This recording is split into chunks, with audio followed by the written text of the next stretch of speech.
Good evening. You're watching the main news on HKIBC. I'm Edna. And I'm Isabel Wong. Here's a look at tonight's top stories. MTR admits even more construction documents missing at Hong Kong Station than initially announced. Hospital authority blamed perceptual errors for failure to detect lung cancer for 3 patients. High Court rules against 3 transgender men who filed a judicial review to be recognized as males.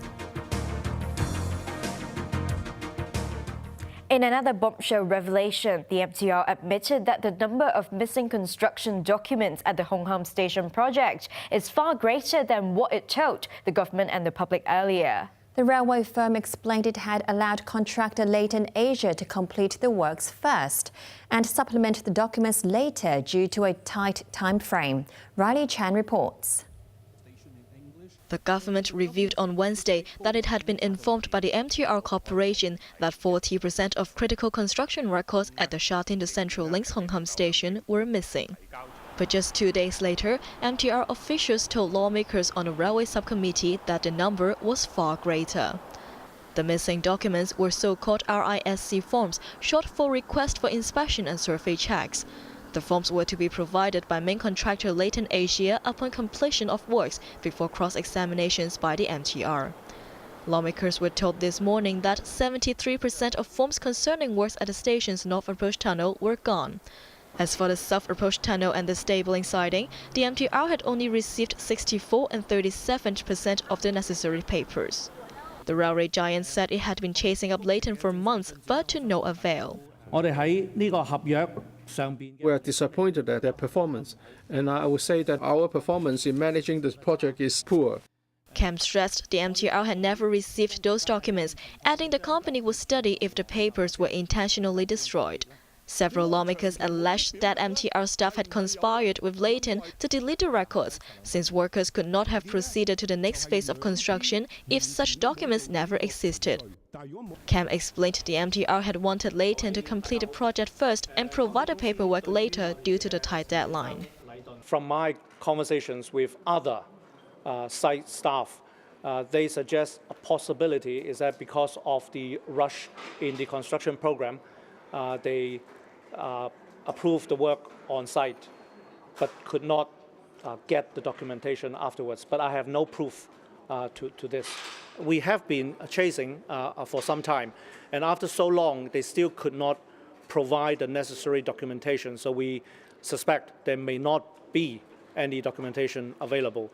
So if, as a result, there is any delay or damages, we will be claiming against them. The former railway boss Michael Tian rubbished Cam's explanation, calling it complete baloney. He simply quoted what the frontline people say. But knowing the current system, how stringent it is, that would be totally impossible. So that leaves only one possible explanation, that after everything is recorded, put into the computer, both sides, all right, have people that got involved in deleting data in the database. Transport Secretary Frank Chan expressed disappointment at the MTR's failure in managing the project. He has asked law enforcement agencies to step in and find out if fraudulent activity was involved. Riley Chan, HKIBC. A clinical trial for an artificial intelligence system to assist doctors in reading X-ray images will begin this year, the hospital authority said. This came as an expert panel blamed perceptual errors after doctors failed to diagnose lung cancer for 3 patients, despite their X-ray images showing clear signs of lesion. Karen Yeung reports. The medical blunders involving X-ray scans were reported at Queen Mary, Prince of Wales and Princess Margaret hospitals in November. 3 patients had their treatments delayed up to almost 3 years after the hospitals realized they had failed to detect lung cancer from images showing clear signs of the disease. An expert panel set up by the hospital authority to probe the incident confirmed that 7 or 8 doctors of different ranks and departments were involved.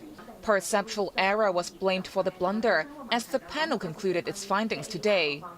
Basically, perceptual errors is when you have and you encounter a certain sort of imaging, and there is a quite obvious lesion, but you just can't detect the lesion. So it's a matter of a lack of detection. It's not the lack of knowledge. Wong explained it was often impossible to identify what exactly caused the perceptual error, which he insisted was common around the world. But deriving from circumstantial evidence, the panel estimated the oversight could be related to heavy workload or even doctors overly focusing on one area. The authority's head of quality and safety, Chung Kin-lai, admitted human error was involved.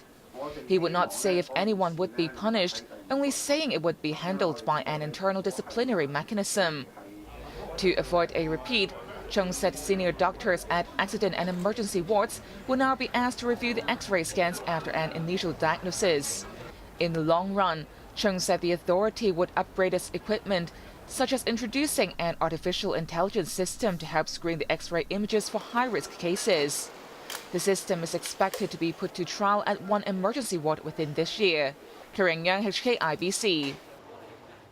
In a setback for LGBT advocates, the High Court has ruled against 3 transgender men who filed a judicial review to be recognized as males without having to go through a full sex change. The judge said requiring transgender people to undergo complete transformation surgery before they could adopt a new gender is an objective standard and one fair to the public. Rani Chan reports.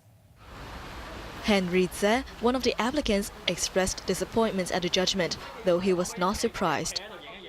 My fellow applicants and I have recognized from the beginning that